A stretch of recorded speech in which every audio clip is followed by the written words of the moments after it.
Hello साथियों, नमस्कार। कैसे हैं आप सभी? आशा करते हैं आप लोग बहुत अच्छे होंगे और आपकी तैयारी बहुत अच्छे से चल रही होगी।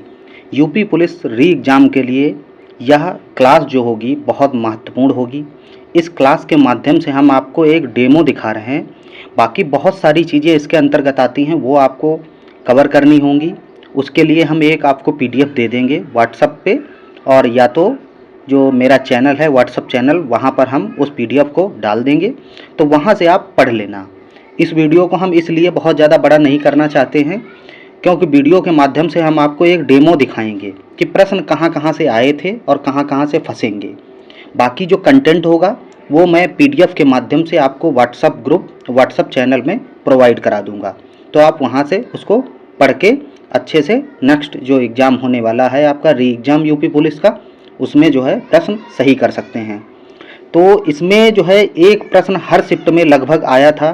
जो 17-18 तारीख को जो पेपर हुआ यूपी पुलिस का, हेल्पलाइन नंबर 1090 112 1076 1098, इस तरीके के प्रश्न आए हुए थे।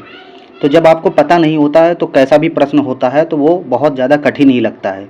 जब पढ़ा हुआ नहीं आता है तो यही लगता है कि ये प्रश्न हमने कभी देखा ही नहीं। ठीक है, तो इसलिए यह क्लास बहुत महत्वपूर्ण है।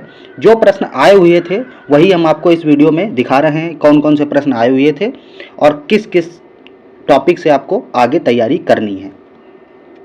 तो सबसे पहले देख लेते हैं। ये प्रश्न आया हुआ था, साइबर क्राइम की शिकायत दर्ज कराने के लिए हेल्पलाइन नंबर क्या है? तो इसका आंसर जो होगा 1930 है। ठीक है, 1930 साइबर क्राइम से रिलेटेड जो है शिकायत दर्ज कराने के लिए है। एक क्वेश्चन हो गया। आगे देख लीजिए, जिस तरीके क्वेश्चन आए हैं सब हम आपको दिखा रहे हैं, जो 17-18 तारीख को आए हुए हैं। ठीक है, एक प्रश्न ये आया था, भारत में बाल संरक्षण और कल्याण के लिए आपातकालीन टोल फ्री हेल्पलाइन नंबर 1098 इसका राइट आंसर होगा। ठीक है, आगे देख लेते हैं। उत्तर प्रदेश में वुमेन पावर लाइन WPL के लिए संपर्क नंबर क्या है? 1090 1090। ठीक है, आगे देख लेते हैं। अगला क्वेश्चन है, निम्नलिखित में से कौन उत्तर प्रदेश के जिलों में सर्वोच्च रैंकिंग वाले कमिश्नरी के अतिरिक्त पुलिस अधिकारी हैं? तो आपका एक ज़िला होता है, वहाँ पे जो है सबसे पावरदार पुलिस ऑफिसर जो होता है वो SP ही होता है। ठीक है, जहाँ पर कमिश्नरेट वगैरह लागू नहीं है वहाँ पर। ठीक है, बाकी SSP होते हैं बहुत जगह जहाँ कमिश्नरेट होता है, जैसे आगरा है वहाँ पे SP होगा, फिर उससे बड़ा एक SSP भी होता है। ठीक है, तो बाकी नॉर्मल ज़िलों में आपका जो है सबसे बड़ा अधिकारी कौन होगा? पुलिस अधीक्षक, जिसको SP बोलते हैं। ठीक है, ये क्वेश्चन भी आया हुआ है। ठीक है, आगे देख लेते हैं। ये भी क्वेश्चन आया हुआ है, 2006 में संयुक्त राष्ट्र मानवाधिकार आयोग का नामकरण बदल दिया गया, इसका नाम बदलकर निम्नलिखित में क्या कर दिया गया? मानवाधिकार परिषद कर दिया गया। ठीक है, ये क्वेश्चन आपके पेपर में आया हुआ है 17-18 तारीख को जो पेपर हुआ है। आगे देख लेते हैं। उत्तर प्रदेश में ऑनलाइन वित्तीय धोखाधड़ी की रिपोर्ट करने के लिए व्यक्तियों को हेल्पलाइन नंबर पर साइबर अपराध की शिकायत करने की समय सीमा कितनी है? 24 घंटे के अंदर। कोई भी आपके साथ धोखाधड़ी हुई है तो आप 24 घंटे के अंदर शिकायत दर्ज कर सकते हैं। ठीक है, ये भी क्वेश्चन आया हुआ है। आगे देख लेते हैं। ये देखो, सोशल मीडिया कम्युनिकेशन जो होता है इससे भी प्रश्न आए हुए थे, तो मैंने इसका भी एक क्वेश्चन ले लिया। ये भी अभी आया है 17-18 तारीख में।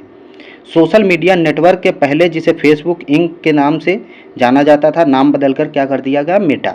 ये तो सबको पता होगा, फेसबुक का नाम अब क्या हो चुका है? मेटा।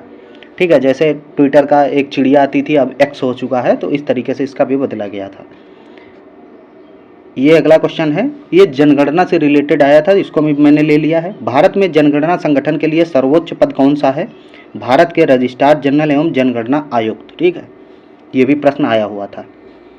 इतने प्रश्न मैंने ले लिए हैं, तो ये आप लोग देख सकते हैं कि इस तरीके के प्रश्न आए हुए थे। सोशल मीडिया कम्युनिकेशन से भी आए, ठीक है, जनगणना से भी आए, और जहाँ तक है ये हेल्पलाइन नंबर हैं, इनकी हम एक पूरी PDF बना के, ठीक है, फायर वाले 112 जैसे पुलिस सहायता के लिए और भी जितने आते हैं, इनकी एक PDF बनाकर हम व्हाट्सअप जो चैनल है या व्हाट्सअप ग्रुप है जो अपना, उसमें हम डाल देंगे, तो वहाँ से आप पढ़ लेना।